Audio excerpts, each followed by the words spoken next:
मुझे आमंत्रित किया है कि संस्था में यहाँ आकर के आपको क्या अनुभव हुआ है। यहाँ आकर के जिस अलौकिक शांति का अनुभव कर रहा हूँ, जो जो अनुभूतियाँ हो रही हैं, जो वाइब्रेशन मिल रहे हैं, उनका वर्णन कैसे करूं। गूंगा केरी शर्करा, यदि गूंगे व्यक्ति को कोई गुड़ खिला दे और पूछे कि इसका स्वाद कैसा है, तो गूंगा व्यक्ति क्या बताएगा? केवल सिर हिलाएगा, संकेत करेगा, मगर जो स्वाद मिला है उसे शब्दों में नहीं बांधा जा सकता है। उसी तरह से हमें जो अनुभूति हो रही, जो आनंद आ रहा है, जो अनुभव हो रहे हैं, उन्हें शब्दों में बांधना तो मुश्किल है। उनकी ओर संकेत अवश्य करेंगे। पहले तो हमें ऐसा देखो, यहाँ देखने में लगा कि इतना बड़ा ये परिसर है। लोग कहते शांति वन है, एक संस्था है, और मुझे लगता है संस्था नहीं, एक शहर है, पूरा का पूरा शहर। और इतने बड़े शहर को मैनेज करने के लिए, व्यवस्थित करने के लिए पूरा का पूरा स्टाफ होता है, और फिर भी शहर में कोई न कोई न्यूनता, हलचल बनी ही रहती है। मगर इस परिसर में आकर के हमने किसी को मालिक देखा ही नहीं। इसका मालिक कौन है यही पता नहीं लगा, इसका प्रबंधक कौन है ये पता नहीं लगा अभी तक। उसके बावजूद भी अव्यवस्था नाम की कोई चीज नजर नहीं आ रही है। सारी की सारी व्यवस्थाएं हो रही हैं। इतनी साफ सफाई है कि 1000 आदमी लगा दें तो साफ सफाई न हो। इतनी शांति है। सारे के सारे साधक अपनी साधना में लगे हुए हैं और कहीं अब व्यवस्था नहीं है। भोजन के समय पर भोजन हो रहा है, निवास बहुत बढ़िया, भोजन बहुत बढ़िया, जैसे चाय, दूध, दही जो चाहिए वो समय से उपलब्ध हो रहा है। और ऐसे हो रहा जैसे कोई अदृश्य शक्ति कर रही हो। यहाँ हमने कई अलौकिक वस्तुओं का दर्शन किया है। कहते जिस हॉल में हम बैठे हैं, ये पूरी एशिया का ये पहला ही हॉल है, इतना बड़ा सत्संग हॉल कि इतना विस्तृत है और जिसके बीच में कोई पाया नहीं है, कोई खम्मा नहीं है। ये अलौकिक है। और उससे भी अलौकिकता एक और है। कहते हैं एक बार दिल्ली से बम्बई एक ट्रेन जा रही थी, वहां 2 माताएं बैठी हुई थी। एक प्रतियोगिता हो रही थी, झूठ की प्रतियोगिता, कि जो सबसे बड़ा झूठ बोलेगा उसे सबसे बड़ा पुरस्कार दिया जाएगा। एक व्यक्ति कहता सबसे बड़ा झूठ मैं बोल सकता हूं। बोले बोलो। बोले दिल्ली से बम्बई ट्रेन जा रही थी और 2 माताएं बैठी हुई थी पास पास में, और दिल्ली से बम्बई तक उन्होंने आपस में कोई बात ही नहीं की। बोले ये सबसे बड़ा झूठ है, हो ही नहीं सकता कि 2 माताएं हों और बात न करें, असंभव है, सबसे बड़ा झूठ था। हमने उस झूठ को भी यहां झूठ पाया कि इस हाल में 25-25 हजार की कैपेसिटी वाला जो सत्संग हाल है, जहां 25-25 हजार लोग बैठे हों और वहां मंच से एक बार भी अनाउंस नहीं करना पड़ता है आपस में बात मत करो, शांति बनाए रखो, प्रेम से सुनो। ये कहते हमने सुना ही नहीं है। इन लोगों को शांत कौन रखे हुए है? ये भी एशिया का पूरे विश्व का ये आश्चर्य घटना है, पूरे विश्व की। इनमें शांति कौन प्रदान किए हुए है? तो देखता हूं कि सारी व्यवस्थाएं ऐसे चल रही हैं। और यहां के लोगों से भी मैं मिला, कल जयसिंह भाई के साथ में मैं भ्रमण कर रहा था, ये इंडिया वन जो सब सोलर प्लांट है वहाँ भी गया, और जो अपने ये जो बिल्डिंग है अपनी बहुत बड़ी आनंद सरोवर है, तपोवन है, ये है, चारों तरफ गया और लोगों से बात भी की। और प्लांट में प्रमुख व्यक्ति थे जो इसमें देख रहे हैं, आप क्या करते? बोले इसको देखता हूं। ठीक है। तो मैं कहा आप तो बहुत बड़ा काम कर रहे हैं। बोले नहीं मैं कुछ नहीं कर रहा हूं। बोले कौन कर रहा? बोले बाबा कर रहा है। यहां जो पत्रिका निकलती है उनके संपादक महोदय से बात हुई, मैं आप ना बहुत अच्छा प्रकाशन कर रहे हैं, बहुत बढ़िया संपादन कर रहे हैं। बोले मैं कुछ नहीं कर रहा हूं, बाबा कर रहा है। अपने जो भोजनालय प्रमुख हैं उनसे मिला, मैं इतने बड़े लोगों की व्यवस्था आप कर रहे हैं, बड़ा गजब का काम कर रहे हैं। बोले मैं कुछ नहीं कर रहा हूं, बाबा कर रहा है। ये मिल्क प्रोडक्ट वाले, उनसे भी मैंने बात की, वो भी मथुरा डिस्ट्रिक्ट के ही हैं।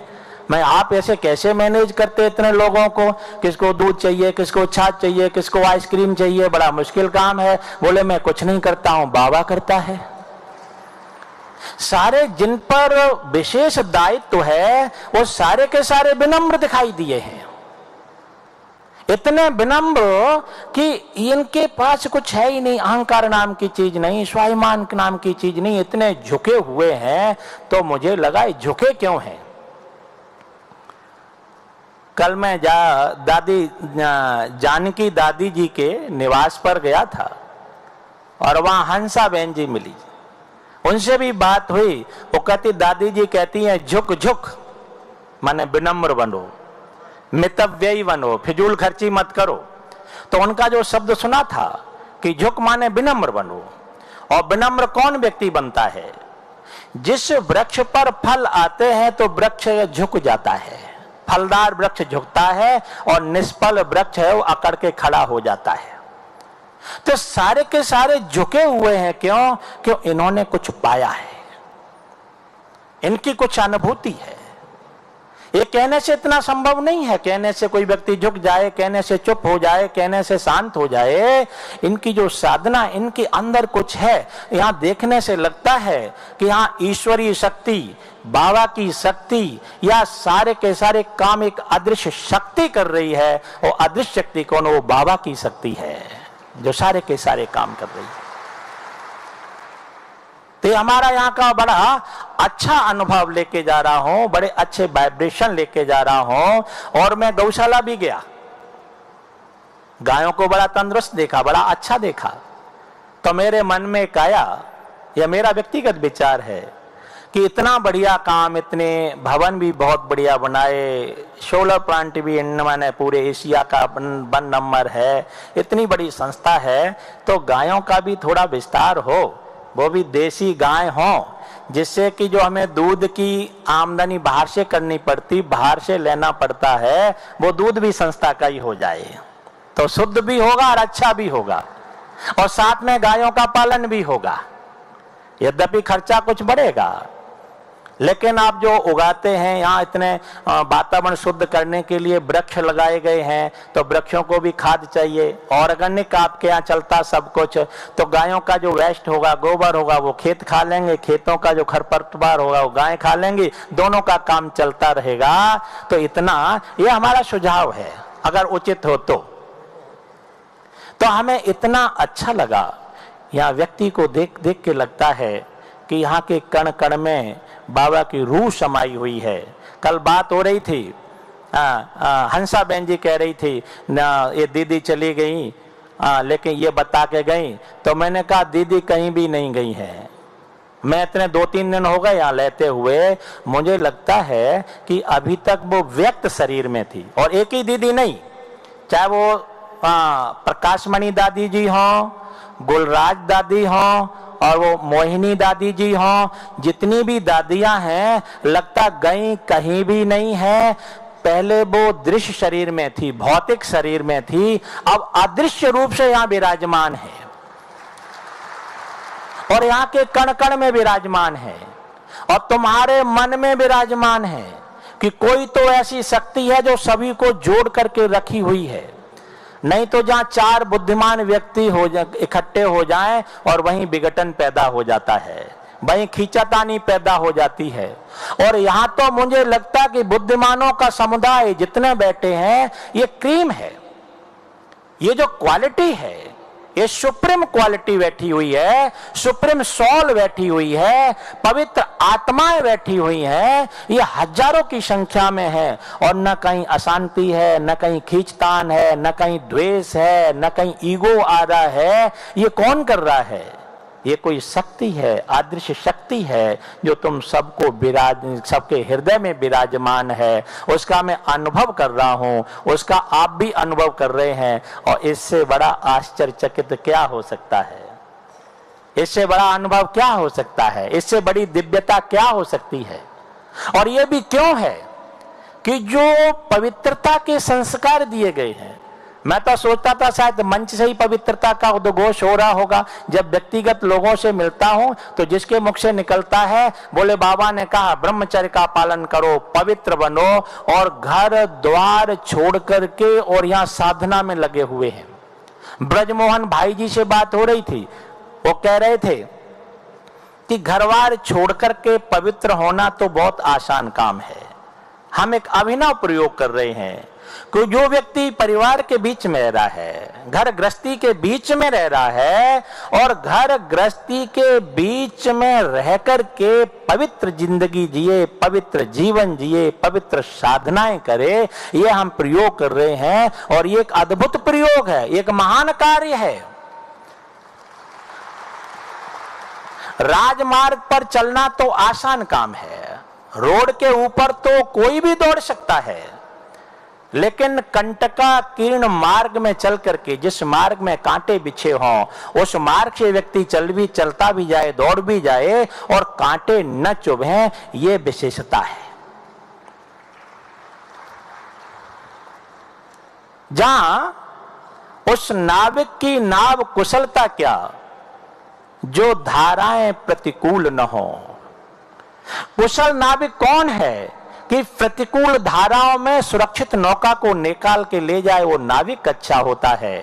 उसी तरह से कंटकाकीर्ण मार्ग में चल जो कुशल निकल जाए वो पथिक अच्छा होता है। इसी तरह से घर गृहस्थी में रहते हुए जो पवित्र जीवन जिए, जो पवित्र है, जो ब्रह्मचार्य का पालन कर सके, वो साधक अच्छा है। और यह सारा का सारा कार्य ये ब्रह्मा कुमारी संस्था ने, बाबा ने, दादियों ने, दीदियों ने, बहनों ने बखूबी निभा दिया है, बखूबी कर रहे हैं। ये सारे के सारे धन्यवाद के पात्र हैं, सारे के सारे आदर के पात्र हैं। यह मेरा छोटा सा अनुभव था। इन्हीं शब्दों के साथ वाणी को विराम देता हूं। ओम शांति, ओम शांति।